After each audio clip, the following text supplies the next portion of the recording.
Baik, Assalamualaikum warahmatullahi wabarakatuh. Waalaikumsalam warahmatullahi wabarakatuh. Kita akan melanjutkan untuk pembahasan materi simulasi dan komunikasi digital kemarin, yaitu tentang algoritma. Kemarin sudah dibahas tentang algoritma, bahwa algoritma ini dipelajari setelah mempelajari logika, yaitu yang terkait tentang bagaimana manusia berpikir dengan benar. Selanjutnya membahas tentang bagaimana cara penyelesaian yang baik. Ini adalah algoritma. Untuk mendapatkan cara penyelesaian yang baik dibutuhkan strategi atau langkah-langkah yang sistematis agar dapat memecahkan masalah dengan cara terbaik. Misalnya sebagai berikut. Dina adalah seorang siswa SMK kelas 10. Setiap hari dia pergi ke sekolah setelah melakukan sarapan. Pada suatu hari ketika Dina akan sarapan, yang tersedia hanya nasi tanpa sayur dan lauk. Nah, tidak bisa makan berarti ya.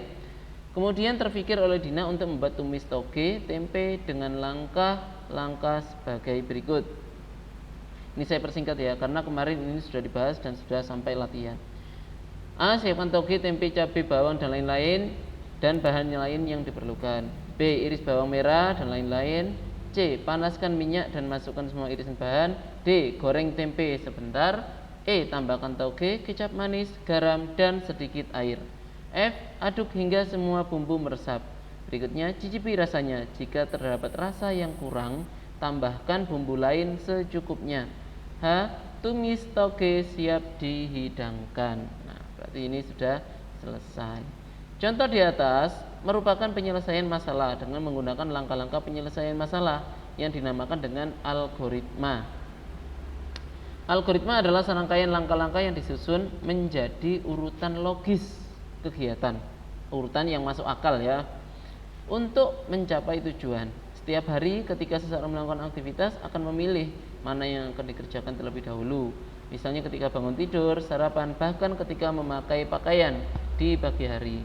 Algoritma yang baik merupakan tindakan yang benar dan masuk akal. Terdapat berbagai bentuk cara untuk mengkomunikasikan algoritma, antara lain menggunakan bagan alir, pseudokode, dan bahasa pemrograman. Bentuk algoritma yang mudah dibaca adalah menggunakan bagan alir. Nah, jadi itu tadi algoritma, kemudian kita akan mempelajari bagan alir.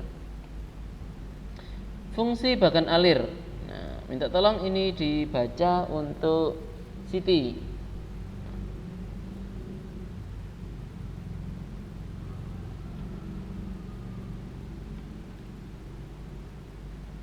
Silakan Siti dibaca. Fungsi, bentar Pak ya, yang merupakan sebuah oh ini yang di bawah lupa. Dokumentasi proses bagan alir dapat digunakan untuk mendokumentasikan proses menjadi lebih terorganisasi dengan baik. 2. Petunjuk untuk memecahkan masalah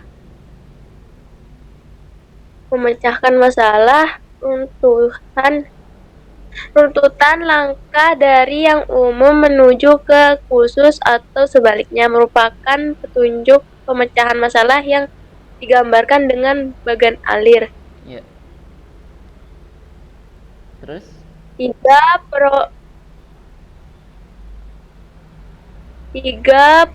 Pemrograman bagan alir dapat digunakan untuk menggambarkan garis besar program yang akan dibuat. Bagan alir juga digunakan untuk merancang navigasi pengguna pada tampilan user interface aplikasi yang akan dibuat. 4. Mengkomunikasikan hal-hal yang prosedural. Ya, baik. Terima kasih. Itu tadi adalah berbagai alasan bagi seorang untuk menggunakan flowchart atau bagan alir ya. Simbol bagan alir. Nah, bagan alir tersusun dari berbagai simbol yang berbeda untuk mempresentasikan sebuah input atau masukan ya, proses, kemudian maupun output yang berbeda. Berikut adalah berbagai simbol dan masing-masing kegunaannya. Di sini simbolnya yang pertama adalah seperti apa ini ya, bisa disebut ini seperti elips ya, atau seperti tabung yang samping kanan kirinya ada setengah bola yang ditambahkan. Ini disebut terminator. Simbol ini berfungsi untuk menandai awal dan akhir sebuah flowcard dan terdiri dari dua label ya. Mulai atau start untuk menandai awal flowcard. Akhir end untuk menandai akhir dari flowcard. Jadi ini awalan pakai ini, akhiran pakai ini. Jadi ini pembuka dan penutup ya. Berikutnya simbol persegi panjang. Proses. Simbol ini menyatakan proses yang dilaksanakan pada tahapan tertentu. Jadi kalau proses simbolnya persegi panjang ya. Keputusan. Nah, ini adalah simbolnya belah ketupat. Simbol ini digunakan untuk pengambilan keputusan terhadap suatu kondisi. Terdapat dua keadaan yang harus dipenuhi, yaitu ya dan tidak. Ya jika dalam pengambilan keputusan menghasilkan keadaan benar, atau tidak jika pengambilan keputusan menghasilkan keadaan salah ya. Contohnya penggunaannya misalnya nilai lebih dari 5, ternyata nilainya adalah 3. Apakah lebih dari 5? Berarti tidak, berarti dia masuk kategori tidak. Misalnya angkanya itu adalah 10, nilai lebih dari 5, berarti kalau 10 itu benar-benar lebih dari 5, berarti keputusannya akan menghasilkan iya, seperti itu ya. Di sini simbolnya persegi panjang tapi ada garis tepinya. Ini namanya subproses. Simbol ini adalah simbol proses yang dapat dibuat menjadi lebih detail atau lebih terperinci menjadi bagian-bagian proses atau biasa disebut subproses lainnya. Dokumen, simbolnya seperti ini. Simbol ini digunakan untuk menunjukkan penggunaan dokumen yang terkait, misalnya berupa masukan atau hasil dari proses. Bentuk seperti jajaran genjang. Data, simbol ini menyatakan data tertentu yang terkait pada sebuah flowcard. Ini ada lagi bentuknya seperti silinder yang dirobohkan. Ini adalah pangkalan data. Simbol ini menunjukkan pemakaian database pada sebuah flowcard ya. Ini seperti perisai yang dirobohkan. Ini adalah simbol dari tampilan atau display. Simbol yang menyatakan peralatan output, misalnya layar TV ya. Berikutnya ini adalah kartu persegi panjang yang terpotong di sampingnya. Ini simbol dari kartu. Simbol yang menyatakan kartu dapat digunakan untuk masukan dan keluaran. Di sini maksudnya kartu ini biasanya dipakai untuk peralatan komputer yang nanti bisa dipasang kartu untuk komponen selanjutnya. Misalnya komputer tersebut mau dipasangi Bluetooth atau mau dipasangi USB tambahan atau mau dipasangi ke arah layar yang lain, itu bisa. Nah, ini berupa kartu.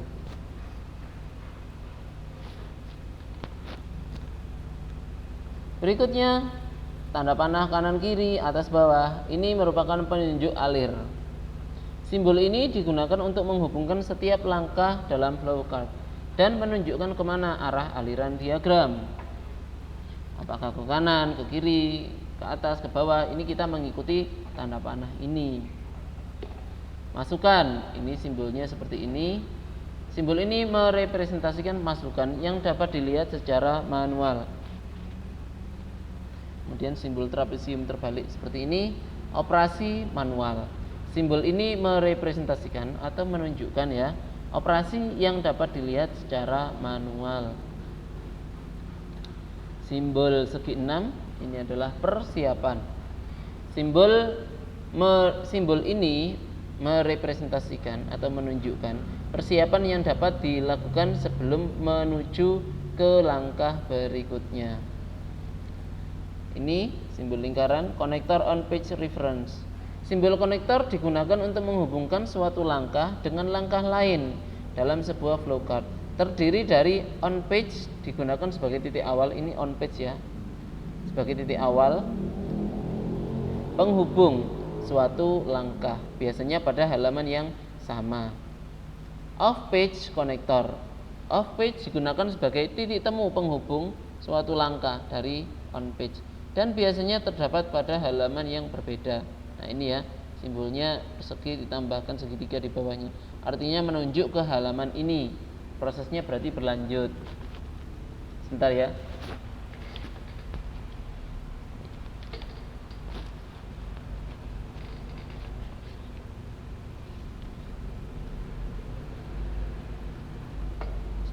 Ini ya. Oh ini. Sampun, Mbak. Nggih, mboten, Mbak. Baik, saya lanjutkan ya. Off page digunakan sebagai titik temu penghubung suatu langkah dari on page dan biasanya terdapat pada halaman yang berbeda, berarti halaman berikutnya ya. Berikutnya di sini ada simbol berupa titik-titik-titik, kemudian ada kotak, lalu teksnya apa gitu ya. Ini simbol anotasi. Simbol ini merepresentasikan informasi atau menunjukkan informasi deskripsi atau yang untuk penggambaran tambahan. Ya. Tambahan, bisa juga komentar, bisa juga catatan penjelasan.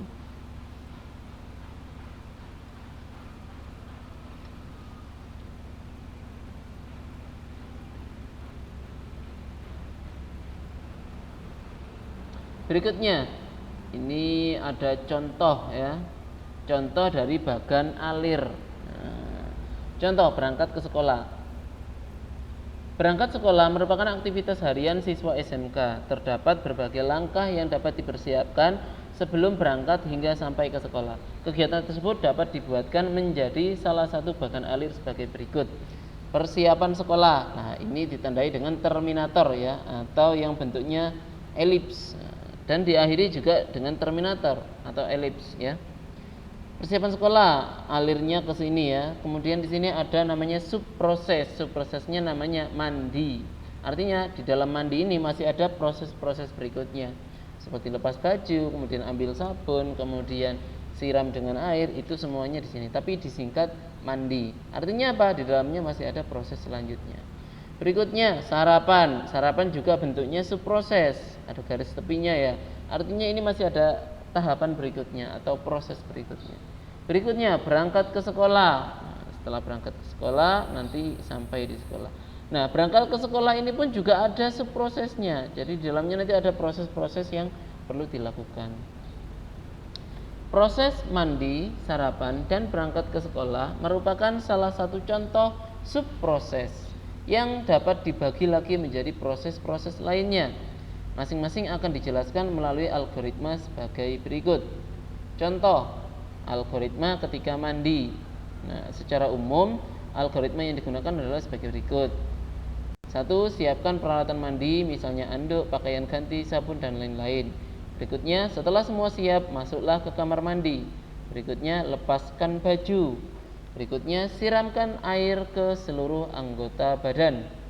Berikutnya, gunakan sabun, sampo, terus bilas badan dengan air, lalu gosok gigi.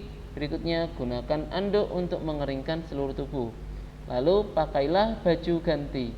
Setelah itu keluar kamar mandi. Nah, ini adalah algoritma. Jadi ini adalah algoritma. Nah, dari algoritma ini akan kita buatkan yang namanya diagram alir ya, atau bagan alir. Maka akan didapatkan subproses mandi sebagai berikut. Nah, jadi setelah dibuatkan bagan alirnya jadilah seperti ini. Siapkan peralatan mandi. Nah, ini untuk mode persiapan, simbolnya adalah segi 6 ya. Kemudian masuk kamar mandi. Nah, ini adalah proses, maka persegi panjang ya. Lepas baju, persegi panjang. Terus guyur badan dengan air. Lalu bersabun, keramas. Nah, ini adalah proses. Terus sampai terakhir keluar kamar mandi. Ini adalah proses. Kalau ini adalah tahap persiapan. Makanya simbolnya di sini segi 6. Loh Pak, kenapa kok tidak ada terminatornya? Iya, karena ini adalah subproses. Karena proses aslinya yang ini yang ada terminatornya. Jadi mandi itu masih di dalamnya ini. Di dalamnya ini itu ada ini. Nah, sebanyak ini. Ya. Sarapan juga seperti itu. Ini juga subproses. Nanti ada sendiri prosesnya. Berangkat ke sekolah ini juga subproses, berarti masih ada tahapan berikutnya. Lalu nanti diakhiri dengan sampai di sekolah. Jadi ibaratnya ini digabung dengan yang ada di bawah-bawahnya. Contoh algoritma ketika sarapan. Nah ini ya, algoritma ketika sarapan berarti yang ini. Nah yang ini ya.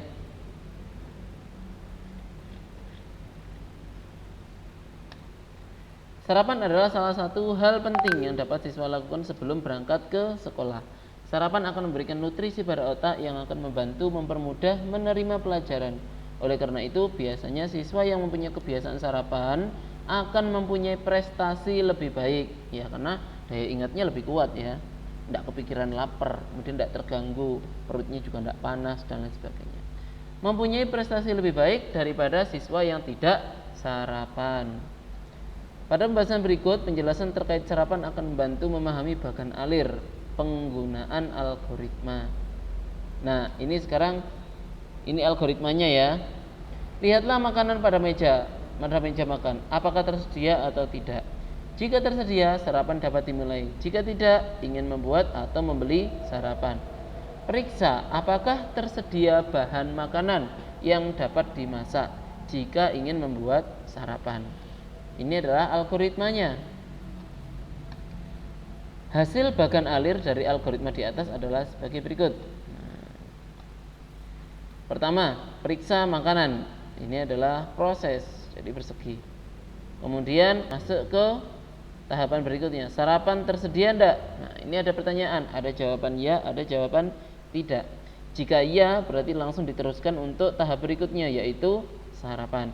Jika tidak, maka masak dahulu. Nah, masak dahulu ini bisa apa enggak? Kalau masak dahulu bisa, berarti langsung sarapan. Tapi kalau masak dahulu itu masih ada pertanyaan apakah bahan tersedia, nah ini berarti ini ditanyakan dulu ini. Kalau masak dahulu ternyata tidak masak, ya berarti mungkin beli sarapan.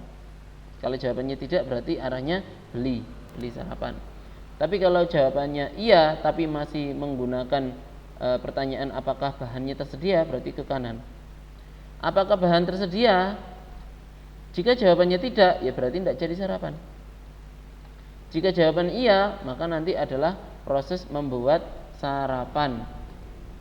Membuat sarapan, dan kalau ternyata sarapannya sudah tersedia, maka langsung bisa melaksanakan sarapan.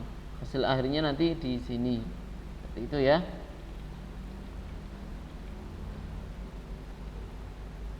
Contoh algoritma ketika berangkat ke sekolah. Setelah mandi dan sarapan, biasanya siswa akan langsung berangkat ke sekolah. Terdapat berbagai sarana transportasi yang dapat digunakan. Misalnya menggunakan kendaraan umum atau kendaraan pribadi. Kali ini yang akan digunakan sebagai transportasi utama adalah sepeda, dengan asumsi lebih murah dan menyehatkan. Algoritma pemakaian sepeda adalah sebagai berikut.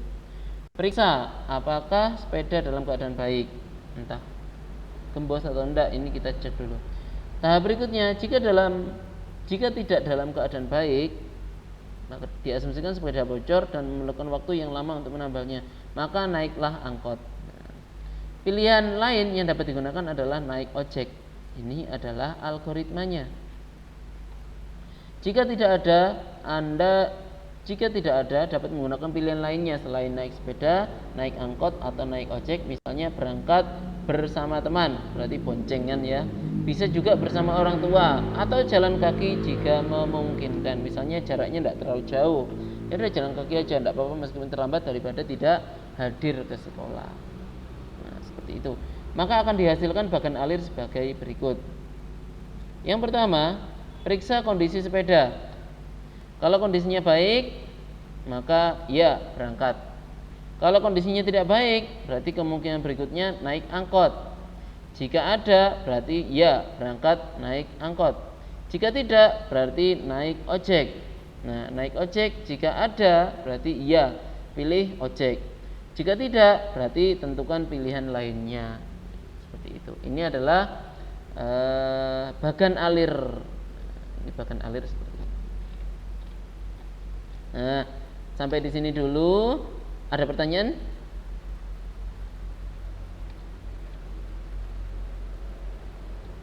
Ada pertanyaan? Tidak ada?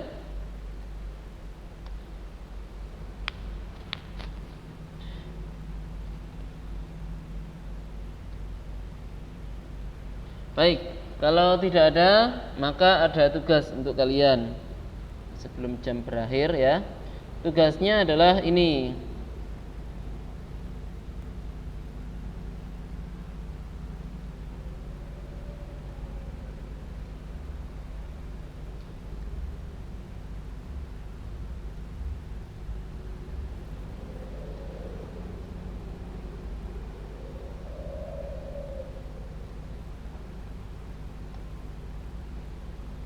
Ya. Ya, ini adalah tugasnya. Tugas ke-6 sampai 6 ya. Ya. Tugas 6 ini adalah membuat algoritma bermain layang-layang. Lalu buatlah diagram alirnya tentang bermain layang-layang di atas. Karena bermain layang-layang itu kan juga ada persiapannya, kemudian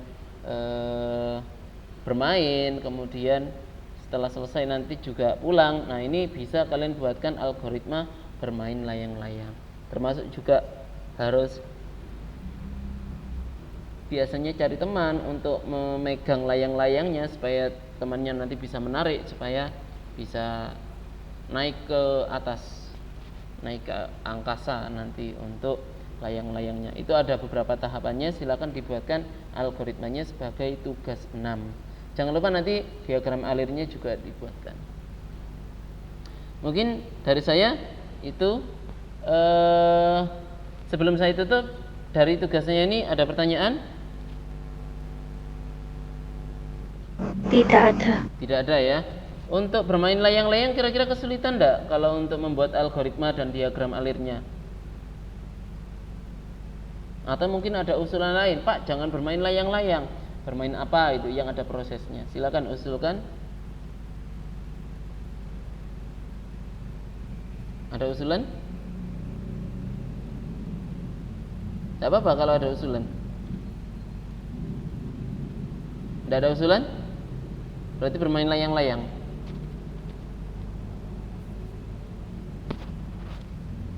Halo.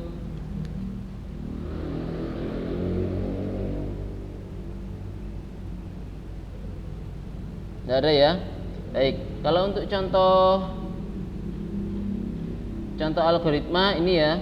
Ini algoritma membuat tumis toge yang tadi di modul juga ada. Terus algoritma berangkat sekolah ini juga ada ya. Seperti ini. Nah, sampai nanti selesai ya.